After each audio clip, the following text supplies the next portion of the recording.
ओम शांति।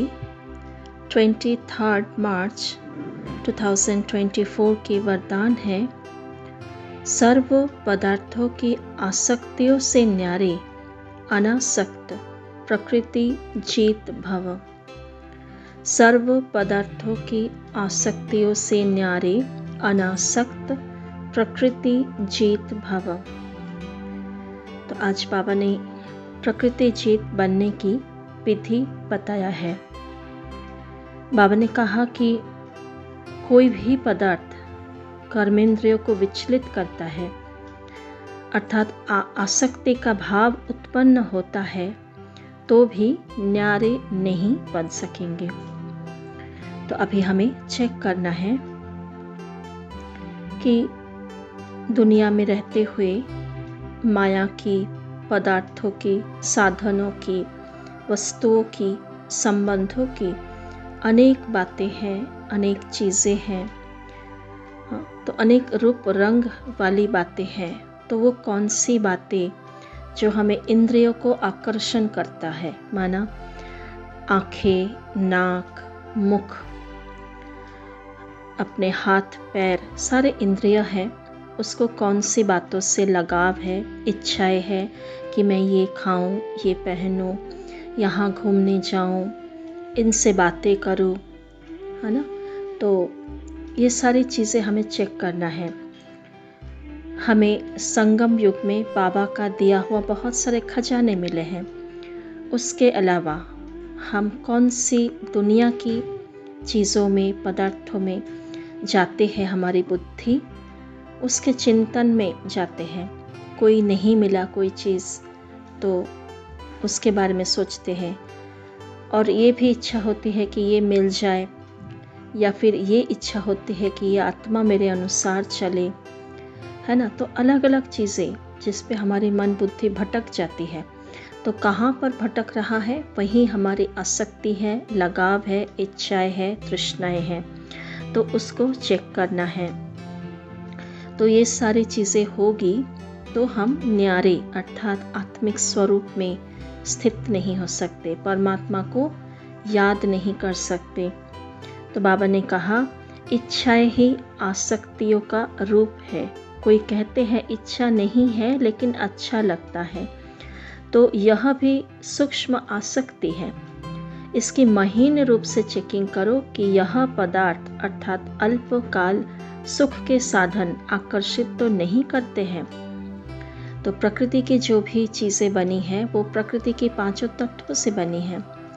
तो जहाँ पर हमारा मन बुद्धि जा रही है, जिसके चिंतन में जा रही है, जिसके पाने की इच्छा है, चाहे वो कुछ भी हो सकता है, तो उससे हमें न्यारा बनना है, अनासक्त बनना है। हमें याद रखना है ये सारी चीज़ें, वस्तुएं, पदार्थ, साधन, साल्वेशन सब विनाशी है, चला जाएगा, एक दिन ना एक दिन ये रहेगा नहीं।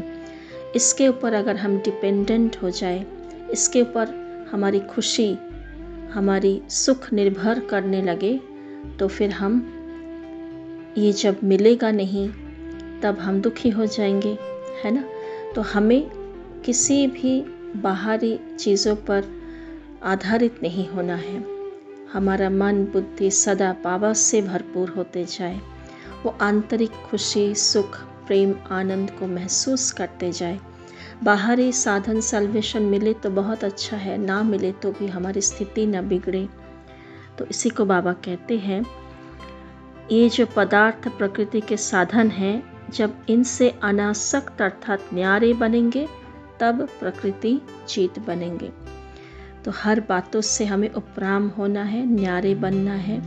बुद्धि का लगाव, झुकाव, वो बाबा को समर्पण करते हुए उससे अलग हो जाना है।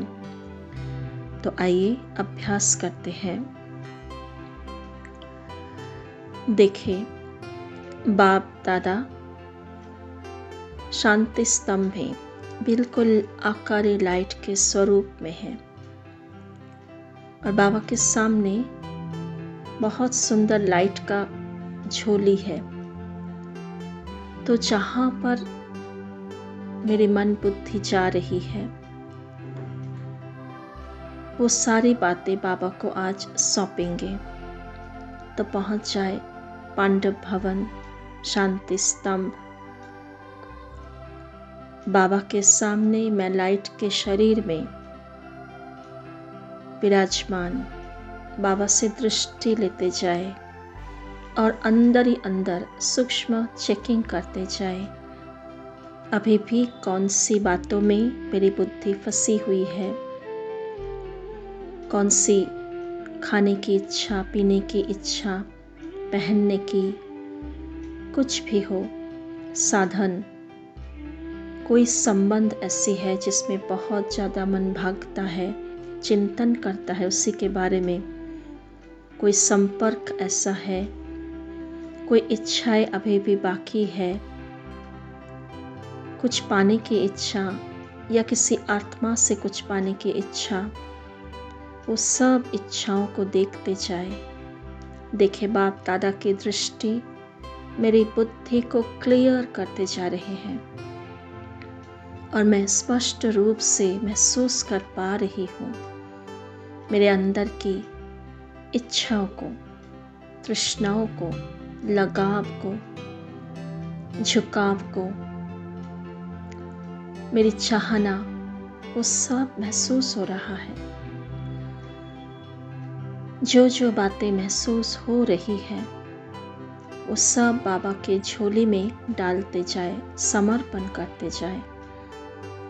देखे वो सारी इच्छाएं, चाहे खान पान की हो, चाहे पहनने की हो, चाहे कोई वस्तु की हो, चाहे संबंध संपर्क में कोई इच्छा हो,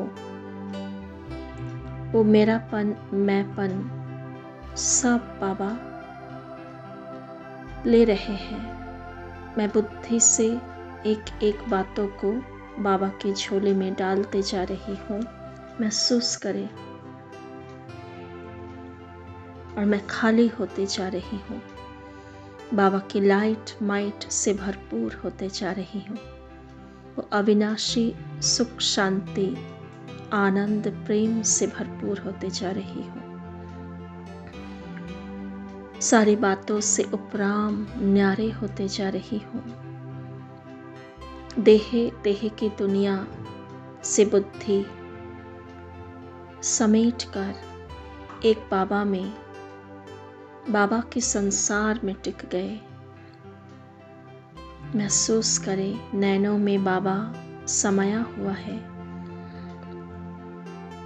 बाबा की कार्य समाया हुआ है। वो इच्छा, शुभ इच्छा, विश्व कल्याण करने की इच्छा समाये हुए हैं। महसूस करते जाए। बाबा को दिल से शुक्रिया बाबा, मुझे सारी बातों से उपराम बनाने के लिए, न्यारे और प्यारे बनाने के लिए, प्रकृति जीत आत्मा बनाने के लिए दिल से बहुत बहुत शुक्रिया। ओम शांति।